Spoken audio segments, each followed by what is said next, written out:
Well, hey folks, I just want to take a little bit of time today and share with you 6 pocket knives that I cannot stop carrying and using in my everyday carry rotation here in the summer of 2020. Well, hey folks, welcome back to another episode here at Gideonstactical. I'm Aaron. Thanks for joining me today. If you enjoy this content, if you have fun and you love blades and gear and you're always wanting to know what capabilities gear items have, I invite you to subscribe if you're not a current subscriber. Become part of the family that we have here, throwing up content like this every single week. And if you like this video, I'd encourage you to hit that like button. That always helps, and maybe share it on some of your social media platforms. That always helps grow the family that we have here and grow the influence, and it's a great opportunity for us to continue to grow here at the channel. So with that, guys, there's no rhyme or reason to these pocket knives. You just know here at the channel, if you've been following for any extended period of time, I love blades. They're just awesome. I use them daily, and there's just a fun factor. There's just a collectibility factor to them. But these knives this summer have just really connected with me. They are great for summer carry. Most of them are pretty lightweight, and they just have some features and capability that I'm like, man, these are just the ones that keep coming into my pocket. I'm like, okay, what am I going to carry today? Oh, this one, this one, this one. So there's 6 different versions and models of all different price ranges and sizes. So I just want to share with you today a few that have really connected with me this summer. Many of them we've just tested out this year. A few of them, you know, are back from the past and are just a blast. So let's go ahead and take a quick look. So the first one will be the most premium and coolest and, man, just so sick. It's my Manix 2 lightweight, and this is the Maximate blade version. Picked this up from one of our viewers. Shout out to you, Matt. You're awesome.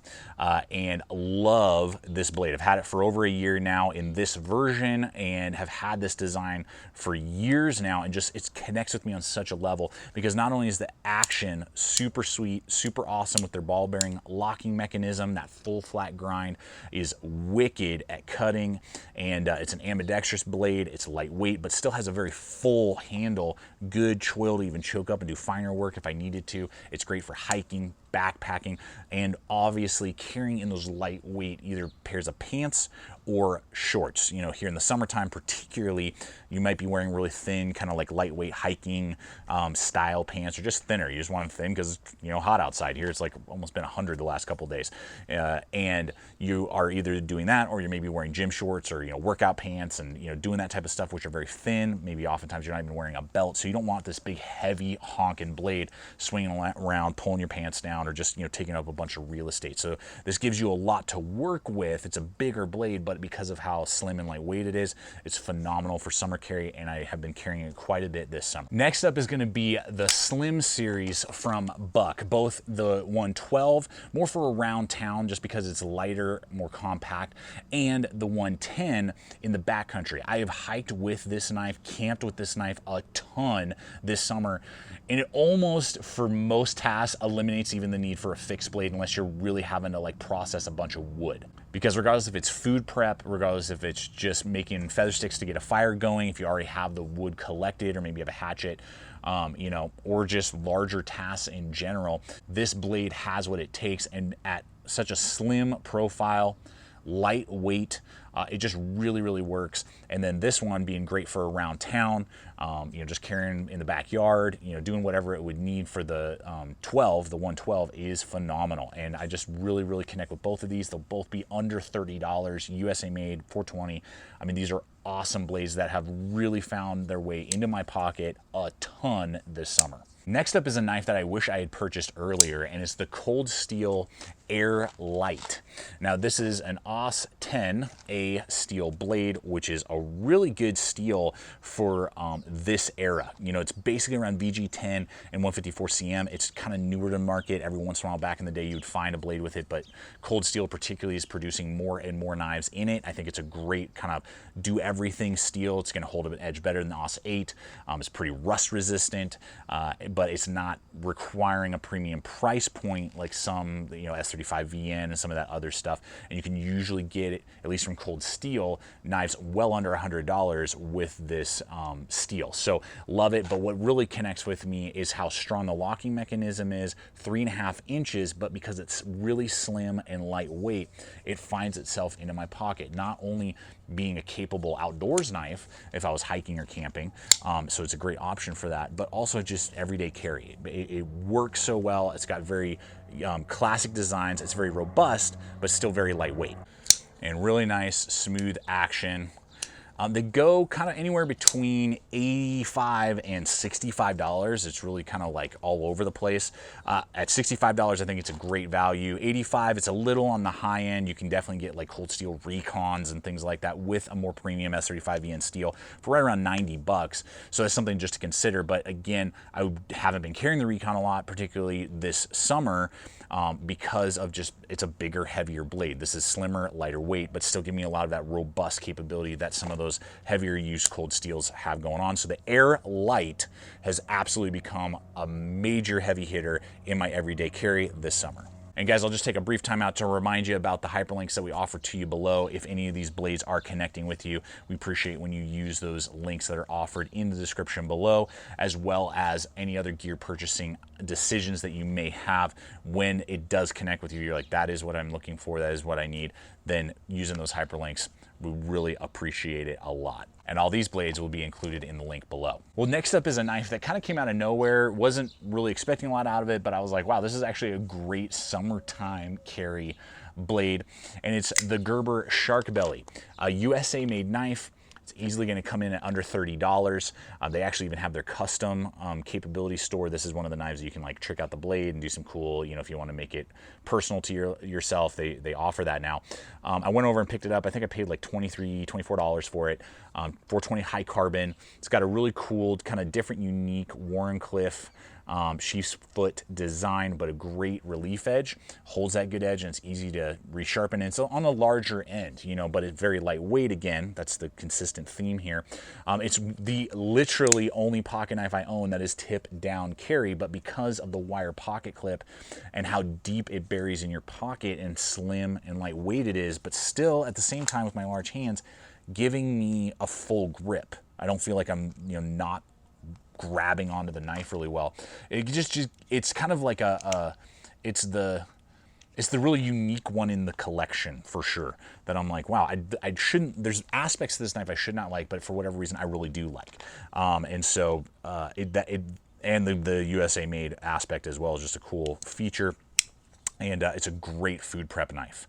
So we used it a bunch when we were doing one of our car camping trips. My wife used it in her pocket quite a bit as a food prep blade. So it's great for that as well. But general utility tasks, you could definitely get away with a lot of work with this. Next up is a knife that is new to the market for 2020. It's my favorite of the entire SOG Redux line. They recently took all of their designs and kind of like re-released them with upgraded steel and designs. And it's the Flash AT-XR knife. This thing is going to be about $75, D2 steel, made in Taiwan, lots of cool color combinations, assisted open, but it has their RX lock, which is very strong. It's just a whole different animal than like the last generation of SOGs were. And actually the Flash was my least favorite out of the Aegis, Trident, and Flash from the last generation of blades that they released. This now is my favorite, not only because it's the best value, but just the sweet blade shape, saber grind. It's about 3.5, 3.4 inches overall. Snappy action after months of use. And I just, of the entire line, I carry it regularly when I kind of want that big, robust, fun blade to have, and is going to have a lot of just cool features on it. You bust out and people are like, whoa, that's a sick blade, let me take a look at it. And the Flash AT is definitely one that I have EDC'd and put in rotation regularly this summer. So guys, the final one on the list, shouldn't even be making this list, but I've found myself, particularly when I don't really want to damage my knife, but I know there might be some hard use going on. I've hiked with it a few times, use it a ton in the backyard when I'm just doing a lot of work and I know I'm going to be busting it in and out, and I might be, you know, getting it scratched up. I know I might have friends and family around and I don't know, you know, if they're going to be able to treat my knife well, and it's been holding up great. And it's funny because this knife, I actually gave it a bad review a few years ago, and I don't know if I just got like a fluke, if I was just in a really bad mood. I don't know if the heat treat was bad on that original one, but I got the Cold Steel Prolite Sport. And the edge geometry on this one is better, I feel. The shoulder is less aggressive than what was on the original Prolite. Now, they still offer that. I just bought it on a fluke, and I was actually going to give it away, and I started using it, and I was like, oh my gosh, this is like really working for me for some reason. And it has, the triad locking mechanism. It has the 4116 steel, but it's holding up rather well. It's the one that I had originally just did not hold a good edge, wasn't on par with like 420. This is really close to my bucks that I just showed you in edge retention.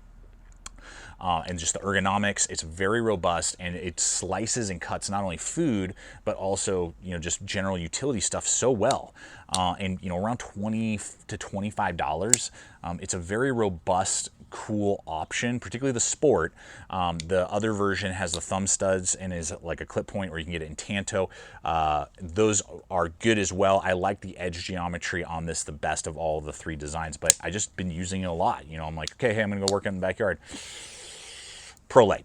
And I keep doing that, and I've gone hiking with it a few times, used it, carve some feather sticks to help my fire get going and things like that, and been very impressed with it. So it has somehow made it to my pocket as a regular EDC rotation this summer, and I actually went and bought another one in blue from Blade HQ because of that. So guys, that's my list. I want to hear from you. What are the blades that you've been carrying everyday carry during the summer? What are your favorites? I always love hearing that. Sometimes it gives me ideas, or, oh wow, I didn't even think about that, I should try that out. But these have really been connecting with me for the summer for my everyday carry system. So thanks so much for joining me today. I hope it's just been fun and entertaining, and if you're addicted to blades, I hope it's giving you some food for thought. Maybe put a blade on your radar that you didn't think of before, maybe help you reconsider one that you haven't. And I invite you to check out the other video popping up, subscribe if you're not a current subscriber, and check us out on Instagram, Facebook, and always remember, stay equipped, stay prepared, and we'll see you out there.